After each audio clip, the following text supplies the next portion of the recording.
आंदोलन तो शुरू से ही उग्र नहीं है। आंदोलन तो शांतिपूर्वक चल रहा है, क्योंकि जो यहाँ किसान मजदूर और जवान यहाँ बैठे हैं वो सब शांति प्रिय हैं। उन्होंने इस राष्ट्र को बनाया है।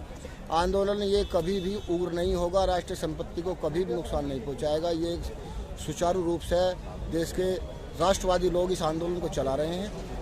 हाँ सर, बहुत सारे लोगों में ये भ्रांति फैलाने की कोशिश की गई या कुछ लोगों ने इस तरह की बातें फैलाई कि यहाँ पे असामाजिक तत्वों का मतलब वो है बोल रहा है, पर इस तरह का यहाँ पे भी हमने देखा, पर इस तरह का कुछ है नहीं। ये ऐसा कुछ नहीं है। यहाँ सब लोग राष्ट्रवादी हैं और इस राष्ट्र को इन लोगों ने बनाया है। इस राष्ट्र को ये मजबूत करेंगे और इस आंदोलन के साथ साथ हमें राष्ट्र को भी मजबूत करना है। और जो राष्ट्रद्रोही शक्तियाँ जो संसद में बैठ गई हैं, जाके पूंजीपतियों की दलाली कर रहे हैं, उनको चिन्हित किया जा रहा है। उनको संसद से निकाला जाएगा। वो या तो खुद निकल कर इस्तीफा देंगे, नहीं तो देश की जनता उनकी टांग पकड़ के बाहर खींचेगी और राष्ट्रवादी किसान मजदूर जवान इस देश की सत्ता छीनेंगे और वो सत्ता में जाएंगे। हमें नहीं लगता कि सरकार अभी सुधार की तरफ है। सरकार अभी ड्रामा कर रही है। 7 दौर की वार्ता हो चुकी है। सरकार ने सिद्ध किया है किसान मजदूर जवान विरोधी है। ये राष्ट्रद्रोही भी हैं और ये भारतीय संविधान का अपमान भी कर रहे हैं। 2-3 दिन से जैसे हम देख रहे हैं मौसम बहुत खराब है, ठंड का बहुत ज्यादा बढ़ गई है, तो क्या सरकार की तरफ से ऐसी कोई सहायता? हमारे 50 साथी के लगभग शहीद हो चुके हैं। सरकार को कोई भी परवाह अभी हुई नहीं है। सरकार की नज़र में किसानों का मजदूरों का और जवानों का जो शहादत है वो कोई मायने नहीं रखती। सरकार इतनी अहंकारी हो गई है, वो समझती है कि तुम इतने ताकतवर हो, तुम्हारे पास इतना पैसा आ गया है, तुम्हारी तिजोरी में इतना पैसा आ गया है और वो लांबी जो तुम्हारे साथ है पूंजीपतियों की, उसके साथ तुम बहुत बड़े आदमी बन गए हो। लेकिन वो बहुत घटिया काम कर चुके हैं। उन्होंने संविधान का अपमान किया है। हमारे संविधान में केवल समाजवाद के लिए जगह है, पूंजीवाद के लिए है नहीं। सरकार इसका संविधान का अपमान कर चुकी है। देश की जनता मालिक है। यहाँ हम देख रहे हैं लोकतंत्र में सीनियर सिटीजन भी काफी लोग आए हुए हैं, काफी बुजुर्ग लोग भी आए हुए हैं, काफी। कल सरकार मानेगी नहीं हमारी बातें जी। हमें पहले से तैयार पूरा शंका है इसका। वो बात पे बात बढ़ाते जा रहे हैं आंदोलन को। वो समझते हैं कि आंदोलन 4 दिन बाद टूट जाएगा, लेकिन उन्हें ये पता नहीं है जो काम वो कर रहे हैं वो अपने पैरों पे कुल्हाड़ी मार रहे हैं पूंजीपतियों के दल्ले, और जो इस राष्ट्र को लूट रहे हैं। ये एक वैचारिक क्रांति भारत में बन चुकी है जो घर घर में और सभी पूरे देश में सब प्रदेशों में फैल चुकी है। वक्त आएगा बहुत जल्दी, ये इसमें होने वाला है। तो आप भी ये मानते हैं कि पूंजीपतियों को ये सरकार ज्यादा महत्व दे रही है, उनकी ज्यादा बात मान रही है, ना कि किसानों की, जो कि इस देश को बनाने वाले हैं, इस देश की नींव है। जो अगर ये पूंजीपतियों को महत्व ना देते, मुकेश अंबानी भारत का नंबर 1 रईस था मोदी के 2014 के आने से पहले।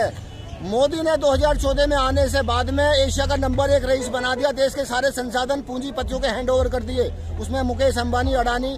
और मैं आपको बताना चाहता हूं मीडिया भाई, देश में इस वक्त 1000 लोगों के पास 25 लाख करोड़ की संपत्ति है और 11 लोगों के पास 15 लाख करोड़ की संपत्ति है। यानी कि देश का 95% धन 5% पूंजीपतियों के है और देश की 95% जनता के पास इस वक्त केवल 5% धन पर गुजारा कर रही है। 95% जनता। तो 2014 में जिस वादे से मोदी जी आए थे कि हम काला धन वापस ले आएंगे, पूंजीपतियों को समर्थन नहीं करेंगे, सब, तो वो सब अब बेईमानी सा लग रहा है कि वो सब तो आपने देख लिया। 2014 से 2019 के चुनाव में भी ये जीते, लेकिन ये 1 रुपया भी काला धन का नहीं लेकर आए। और इन्होंने जो काला धन के लोग थे जो कांग्रेस में घुसे थे, कांग्रेस उस वक्त मनमोहन सिंह की सरकार वकालत कर रही थी काले धन वालों का, उन्होंने उनको आने नहीं दिया काले धन को। ये कहते थे हम ले आएंगे। वो सारे अब वो जिन लोगों का वहाँ काला धन था, नेताओं का और अफसर साहब का, जिन लोगों का पूंजीपतियों का, उद्योगपतियों का था, वो सारी लांबी अब बीजेपी में घुस गई है।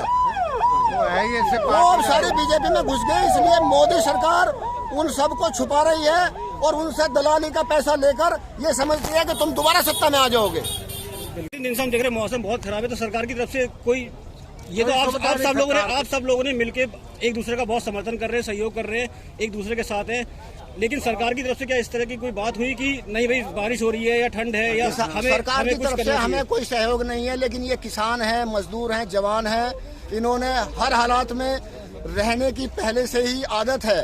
ओले भी पड़ते हैं, हम जब खेत में होते हैं हमारी फसल भी भीजती है, हमें सब कुछ होता है, हमें सब वातावरण सहन करने की क्षमता है। ईश्वर ने हमें वो ताकत दी है, हम हर परिस्थिति में रह सकते हैं। हमारे जवान 0-40 के टेम्परेचर पर रहने में सक्षम है। सियाचिन है, उधर आपका लेह लद्दाख है, और हमारा किसान भी सक्षम है। तो हम तो क्योंकि इस देश को बनाया है, हम सब वातावरण में रहने में सक्षम है। सरकार हमारा ध्यान भले ही ना रखो, लेकिन ईश्वर हमारा ध्यान रख रहा है, और हम लड़ने में कमजोर नहीं हुए हैं।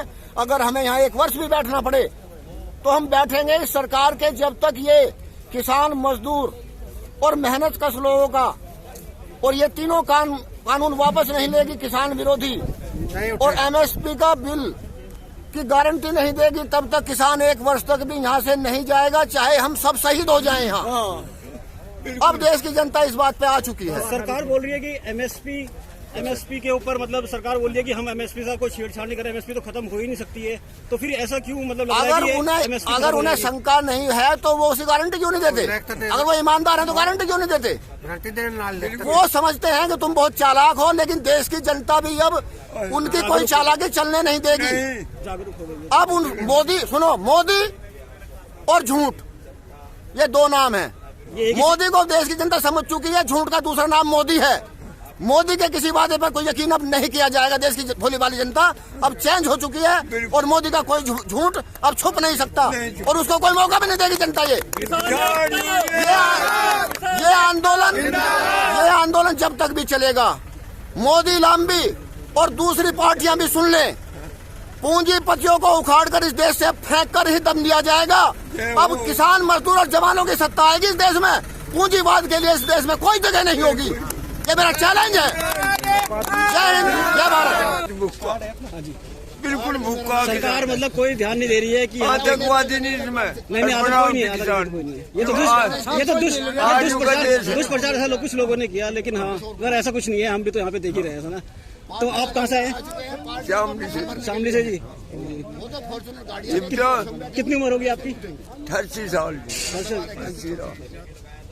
तो बच्चा 33वीं साल लगी किसान यूनियन का जो बच्चा है, पढ़ के जवान हो गया। डटे हुए हैं आप भी, मतलब कि जब तक ये बिल वापस नहीं होगा तब तक हम डटे रहेंगे। डटे रहे,